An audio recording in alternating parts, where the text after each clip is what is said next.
One cold winter's eve, Simba and I were together on Pride Rock, gazing at the stars. Dad, look at that one. It's bigger and brighter than all the rest. That star, Simba, is the spirit of your great-grandfather. The king who ruled before grandfather? That's right. Really? How does spirit become a star? Listen, and I will tell you the story. A long, long time ago, when your great-grandfather was king of the Pride Lands, there was a terrible drought. There hadn't been any rain for months. The water hole was the size of a big puddle, and the sweet green grass that the animals ate was gone. Everyone was suffering. Great-grandfather Mohatu, being a very wise king, made a law about how much water each animal could drink. He also said that lions should go to the water hole last, since we could go for days without drinking. This new law went into effect, and all the animals were surviving. Then one day, a terrible thing happened. A selfish, lazy lion sat at the tiny water hole drinking and drinking and drinking. Many thirsty animals stood in the distance, waiting for him to finish. He knew they were there, but still, he took his time, drinking more than his share. Finally, a very brave gazelle approached him. Excuse me, most magnificent lion, but may I get a drink? The angry lion lunged at her, and all the animals who were watching turned and fled. When great-grandfather Mohatu heard this news, he was outraged. How can we all survive this drought if even my own kind won't cooperate? He knew something more drastic had to be done, but he wasn't sure what. Meanwhile, the water hole was getting smaller and smaller and smaller. That evening, King Mohatu called all the animals of the Pride Lands together. I am going on a long journey to find the answer to our problem. I will return as soon as I have the solution. What a great beginning. Mohatu, Mufasa's father Pride, has no water, and he has to find a solution, or the animals in the Pride Land will suffer from dehydration. Wow, this is a serious problem. I cannot wait to see how he slows this problem. Great-grandfather Mohatu walked for many miles. He crossed the plains, went over the mountains, and through the forest. He saw the land change from dusty brown to lush green, and he could smell moisture in the air. Finally, he came to a deep, clear blue river. After drinking from the river, he stretched out in the shade to rest. That's when he heard someone crying. Curious, great-grandfather Mohatu went to see who it was. In the reeds, there was an enormous green crocodile, crying crocodile tears. Great-grandfather Mohatu called out to him. Oh, great scaly one, why are you crying? Slowly, the crocodile swam toward the riverbank. As he got closer, great-grandfather Mohatu could see that this crocodile was truly the largest, most frightening crocodile he had ever seen. And if great-grandfather hadn't been the fearless king that he was, he would have been terrified of this magnificent reptile. But the poor crocodile's eyes were red from crying. And when he got to the riverbank, he was still sobbing. You are a kind lion to ask. I'm crying because I'm lonely and I don't have any friends. Everyone is afraid of me, so no one comes to the river. King Mohatu studied the crocodile. Have you given the other animals reason to fear you? Crocodile looked ashamed. Yes, one time I bit Hippo's tail. Then it's no wonder they're afraid.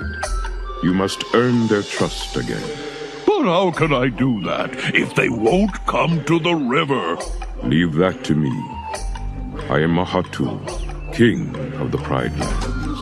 As King Mohatu was leading the river, he bumped into a hippopotamus coming through the tall grass. Excuse me, Big Hippo. Why aren't you wallowing in the river? Crocodile lives in the river, and I am afraid of him.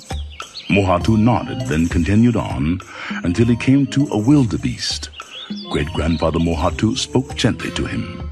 Dear friend wildebeest, why don't you drink from the river? Wildebeest trembled before King Mohatu. Oh, good lion. To get to the river, I have to pass by Hippo, and I'm afraid of her. Mohatu thought to himself, Yes, Big Hippo would surely frighten poor wildebeest. He continued on. Soon he came upon a zebra grazing in the grass. Zebra? What is your reason for not going to the river? Zebra looked around nervously. Not all lions are as gentle or wise as you, so I hide from them among the wildebeests. But if the wildebeests won't go to the river, then I won't go either. Great-grandfather thought to himself, My animals have the same fears as the animals I've just met. They all need to trust one another so that they can use the great river. King Mohatu knew that he now had the answer to his problem. So he began his long journey home, through the forest and over the mountains. When he got to the plains, the animals of the Pride Lands hurried out to meet him. What did you find out, King Mohatu? I have found a great river from which we can all drink. A cheer went up from the crowd. The animals jumped up and down. Where is it? Where is it? It is many miles away, across the plains, over the mountains and through the forest. In order for us all to get there safely, we must have cooperation from everybody. As we travel, no one may harm any other animal. That is the only way we'll survive this difficult drought. A zebra was the first to speak up. Begging your pardon, King, but we couldn't get everyone to follow the last law, and it was one of your own kind who broke it. How do we know it will work this time? I can't trust lions, so I won't go to this great river without the protection of the wildebeests. Wildebeest snorted through his nose. Brother Zebra, you won't get me to go. No, I don't trust the hippos who live near the rivers. A hippopotamus stomped his heavy hoof. It is not I you should fear, but the crocodile who lives in the river. He will snap off your snout and have you for dinner. Great-grandfather tried to explain about the crocodile who lives in the great river, but there was such an uproar that he had to shout, "Silence!" Again, Zebra spoke up. Now that we know where the great river is, I say it's every animal for himself. Whoever gets there first drinks as much as he wants. The last one to get there won't get a drop. And Zebra took off at a gallop. What happened next was such a sight to see that great-grandfather Mohatu never forgot it. All the animals, large and small, fierce and meek, took off across the Pride Lands to be the first to get to the great river. There was pushing, shoving, tripping, and stumbling, and the thunder of hooves shook the sky. First, Zebra was ahead, then Giraffe, then Zebra again. Across the plains, over the mountains, and through the forest they went. Then all of a sudden, from way in the back, Cheetah shot forward with a burst of speed, and he zipped past both Giraffe and Zebra as if they were walking. But even though Cheetah can run like lightning, he can't keep it up for long, and soon Zebra was gaining on Cheetah. Now Zebra had a mean streak, and when he caught up to Cheetah, he kicked him in the chest, flattening him to the ground. All the animals behind Cheetah ran over him on their way to the great river. Wow, I did not see that coming. Chaos has broken out in the Pride Lands. This reminds me of the toilet paper problem we had in 2020, where people fighting over toilet people. Except in this situation, it is over water, which seems more reasonable. Man, us humans are crazy, aren't we? Let's continue watching. Naturally, Zebra was the first to reach the river. As his hooves sank into the cool mud, he couldn't stop drinking from the clear blue water. But for some reason, he kept having to pick up his feet. and each time he put them back down, they went deeper into the mud. Something was wrong. He realized what was happening just as the other animals arrived. Stay back! I'm sinking in quicksand! Giraffe stopped herself just in time. She quickly grabbed onto Zebra's tail and tugged, but with no result. Then all the animals formed a chain and pulled. But Zebra was already in too deep. He cried out mournfully, Help me! Someone help me, please! But no one could help. They watched poor Zebra sink deeper and deeper into the mud. Finally, Great-grandfather arrived, carrying Cheetah on his back. The animals pleaded, Help him, King Mohatu! Help him! but there was nothing he could do. Zebra was now up to his knees in the muck. Suddenly, Great-grandfather Mohatu had an idea. He called out in his most powerful voice, O great scaly one, come to the riverbank where the quicksand is. The animals looked this way and that. Who was King Mohatu calling? There was no answer, so Great-grandfather called out again. O great scaly one, it is your friend, King Mohatu. Slowly, the meanest-looking crocodile anyone had ever seen glided out of the reeds. Everyone on the riverbank shrank back. Zebra's eyes widened in fear, and he thrashed about, struggling to get away. Crocodile stopped just a few feet from Zebra and opened his big, wide mouth. His pointed teeth glistened in the sun. Oh, what is it that you want, King Mohatu? As you see, Zebra is sinking in quicksand. He will die if he doesn't get help. Can you do something? Crocodile swam a little closer and examined the situation. Yes, I think I can help Zebra. Crocodile swam to the riverbank and with his muscular legs planted himself firmly on solid ground. Then he gave Zebra his tail to clamp onto, and with all his might, he pulled Zebra out of the muck.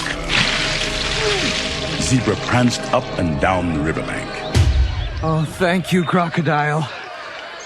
Thank you for saving my life. Crocodile smiled. You are welcome. Then Zebra turned to go, but King Mohatu stepped in front of him.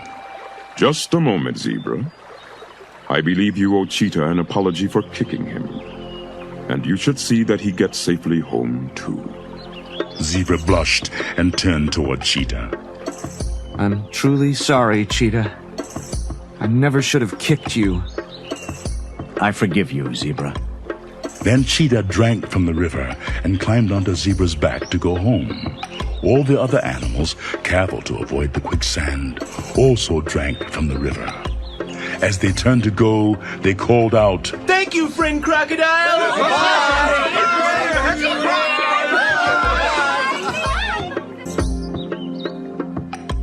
From that day forward, all the animals of the Pride Lands journeyed to the great river. And Crocodile was always very kind to them, for you see, he would never hurt his friends. Then at last, rain came to the Pride Lands. The water hole got bigger and bigger, and the sweet green grass grew high. Finally, it was no longer necessary to go all the way to the great river to drink. But King Mohatu never forgot a friend. He went to visit Crocodile from time to time, and would also see Hippo in the water, and Wildebeest and Zebra at the riverbank.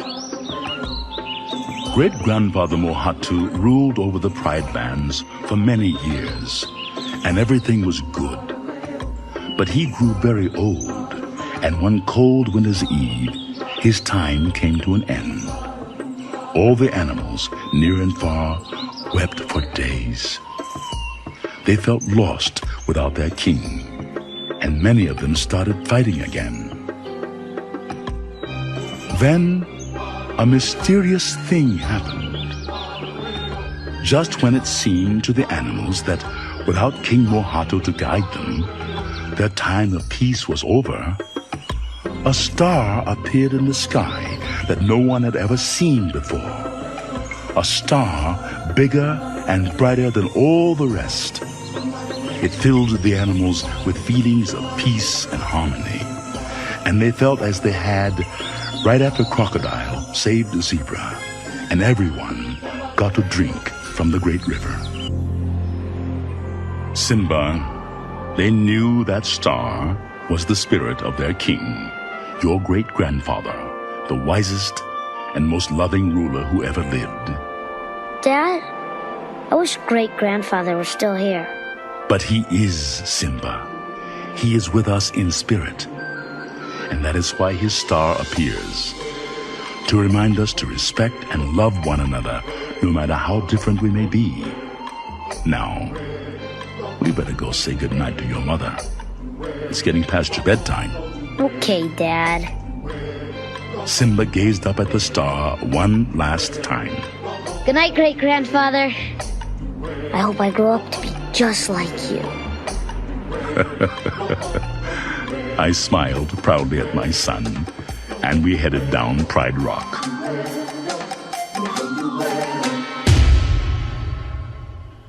What a great story about Mohato. Did you laugh a little when everyone started the rat race in the middle to get to the water before each other? Did you guys ever see that movie called Rat Race, where they race towards the gold? And whoever got there would get the gold and be a millionaire. This kind of reminded me of that movie, and it made me laugh. Mohato was a great king, as you can tell. He easily calmed the situation down, and he also saved that zebra. He was truly a brave and wise king. I can see why the animals were scared after he passed away. But like all great kings, they become stars, watching over their kingdoms. I guess Mufasa's dad told him about his great-grandfather at the same age as Simba is now. The things we take for granted when we are young, I can see why the Lion King stories are the best in the world. These stories hit hard, right in the heart. This story makes me want to hear more about the great kings of the past. I wish we could get a movie about them one day in the future, especially Mohato. He was a great one. What did you guys think about this story?